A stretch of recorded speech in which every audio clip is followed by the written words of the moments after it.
अंतर्राष्ट्रीय कुल्लू दशहरा उत्सव के दूसरे दिन ऐतिहासिक ढालपुर मैदान में सभी देवी देवता के अस्थायी शिविरों में पारंपरिक वाद्य यंत्रों की देवधुनों के साथ विधिवत पूजा अर्चना हुई। देवी देवताओं को भोग प्रसाद लगाया और सुबह की आरती हुई। शिविरों में दर्शन के लिए श्रद्धालुओं की भीड़ उमड़ी रही। वहीं मुख्य छड़ी बरदार महेश्वर सिंह व पुजारियों ने मंत्रोच्चारण के साथ दूध, दही, शहद, पानी व पंचामृत, घी, शक्कर, तुलसी जल के साथ विधिवत स्नान करवाया। सफेद वस्त्र, चंदन व कुमकुम के तिलक लगाकर व सोने चांदी के गहनों से भगवान रघुनाथ का श्रृंगार किया।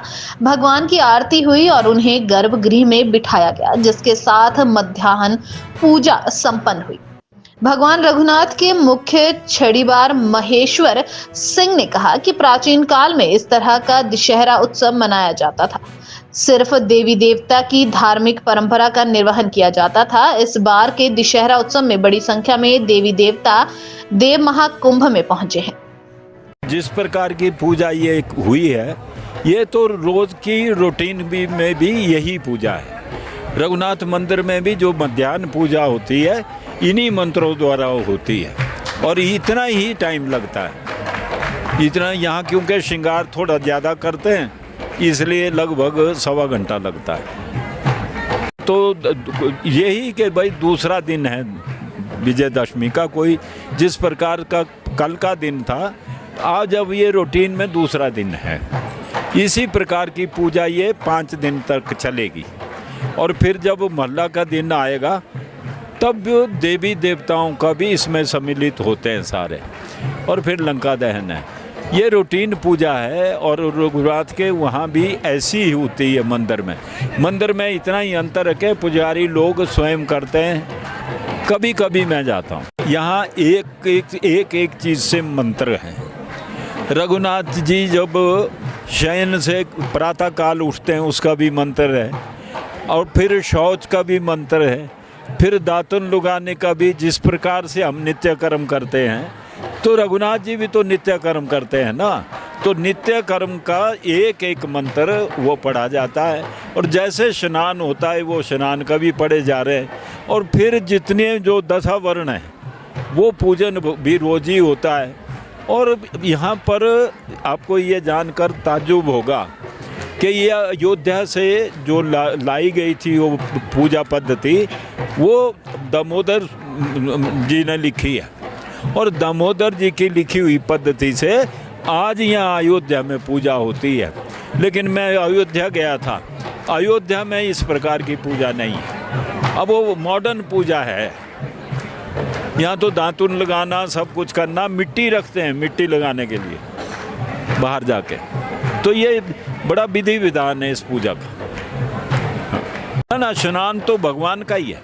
उसमें देखिए सबका पहले पानी देते हैं, उसके बाद दूध से स्नान होता है, उसके बाद फिर पानी, फिर शहद के बाद घी, और फिर आपके शक्कर, ये सारे देते हैं। फिर पंचामृत, ये सारे स्नान होंगे। फिर शुद्धो तक, फिर तुलसी का स्नान अंत में, उसके बाद शुद्धो तक। या आज मंगलवार है तो लाल होगा और लाल पहनाएंगे, और सोमवार है तो सफ़ेद, सोम को सफ़ेद, मंगल को लाल, बुध को हरा, गुरुवार को पीला, यानी शुक्र को फिर सफ़ेद, शनि को नीला, और फिर एतवार को लाल। और जो भीतर की पोशाक है, भीतर की पोशाक भी उसी रंग की। देखिए जिस प्रकार से यहाँ भोग लगता है, ये बाल भोग है। बाल भोग के बाद भगवान स्वयं पाकशाला में जाते हैं।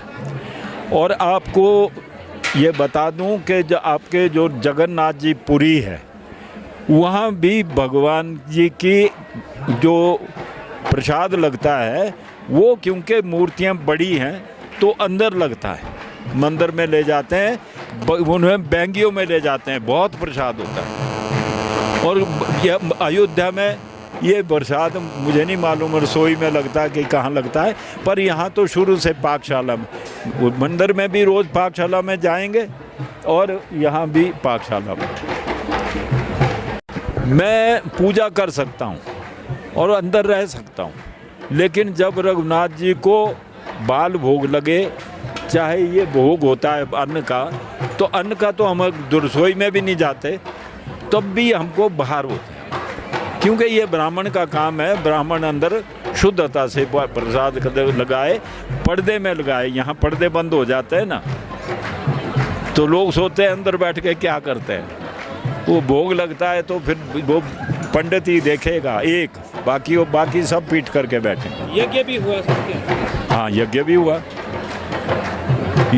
यहाँ बहुत यज्ञ हुए, और आपके यहाँ वो उसका अश्वमेध यज्ञ भी होता। अश्वमेध मंदिर में हुआ था पार।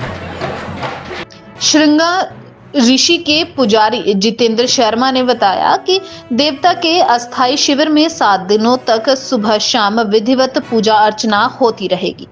दूर दराज से श्रद्धालु देवता के दर्शन के लिए पहुंचे हैं। जी, यहाँ नित्य 7 दिनों तक इसी तरह से पूजा अर्चना होती रहेगी। श्रद्धालुओं का आना जाना इसी तरह चला रहेगा। तो साथ ही साथ में जो भी श्रद्धालु दूर दराज से आते हैं, वो अपनी समस्या का समाधान देवते जी से प्रश्न के माध्यम से ले लेते हैं जी। सुबह शाम लेते रहते हैं। और उसके बाद शाम को जो सायंकाल पूजा होती है, उसमें भी सभी श्रद्धालु दूर दराज से जो आए हैं वो पूजा में सम्मिलित होंगे। उसके बाद सायंकाल को दोबारा देवता जी की पूर्णता से आरती होगी, तो उसमें भी भाग लेंगे। और नित्य ये प्रक्रिया 7 दिन तक चलती रहेगी। देवता श्री हुरगू काली नारायण जी यहाँ पे जोंगा स्थायी शिविर में जो सुबह की पूजा है हमारी, और ब्रह्मबेल में हम पूजा करते हैं और देवता जी को भोग वगैरह चढ़ाते हैं। और जो हमारे देवता जी की पूजा होती है हुरगू नारायण जी की, वो 2 टाइम होती है, सुबह और शाम। शाम को जैसे पूजा हो गई, रोल वगैरह पड़ता है। सुबह फिर हम देवता जी को ब्रह्मबेल में फिर ये नरोल वगैरह हटा देते हैं जी। और उसके बाद जैसी परंपरा चली है, हम वैसे ही देवते के साथ चलते हैं। और पूजा अर्चना जैसे पानी के लिए जाते हैं हम, पानी फिर हमारे को लंका बेकरा जाना पड़ता है जी। वहाँ से फिर पानी लाएंगे यहाँ पे, फिर हम देवता जी की जो ये मोहरे है देवता जी को, फिर देवता जी का हम स्नान करते हैं। उसके बाद फिर जैसे ही स्नान ख़त्म हो जाता है, उसके बाद देवता जी की तिलक लगती है। उसके बाद फिर हाँ जी, तो उसके बाद फिर हम पूजा करते हैं देवता जी की, और विधि विधान और विधि पूजा। और उसके बाद फिर देवता जी का जैसे भोग वगैरह लग गया वो चढ़ा देते हैं 7 दिन तक। हाँ, ऐसे ही चलता रहेगा जी।